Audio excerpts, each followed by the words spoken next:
Imagine करो एक ऐसा टाइम जब ना धरती थी, ना टाइम, ना स्पेस, सिर्फ गॉड। फिर यूनिवर्स एग्जिस्ट करने लगा। लेकिन सबसे बड़ी मिस्ट्री बिग बैंग नहीं है। असली मिस्ट्री ये है, अगर गॉड पहले से ही परफेक्ट थे तो यूनिवर्स एग्जिस्ट ही क्यों किया? अगर गॉड को किसी की जरूरत नहीं थी तो क्रिएशन की जरूरत क्यों पड़ी? सोचो, तुम्हारे पास सब कुछ है, कुछ पाना नहीं, कुछ खोना नहीं, तो क्या सिर्फ तुम अपनी कमी पूरी करने के लिए कुछ नया बनाओगे? शायद नहीं। तो फिर गॉड ने यूनिवर्स क्यों क्रिएट किया?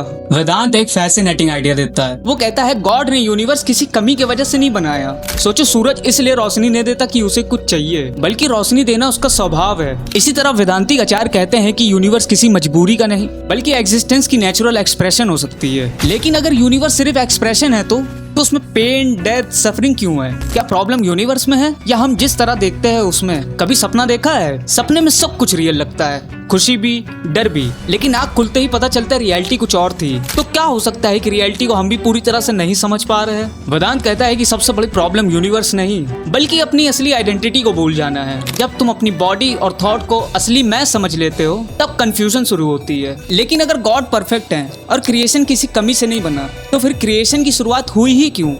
रियलिटी को सिर्फ एक्सेप्ट मत करो, डिकोड करो। अगला क्वेश्चन तुम्हारी रियलिटी को और भी चैलेंज करेगा। इसलिए इस वीडियो को सेव कर लो और मन करे तो फॉलो भी कर देना। मिलते हैं कल।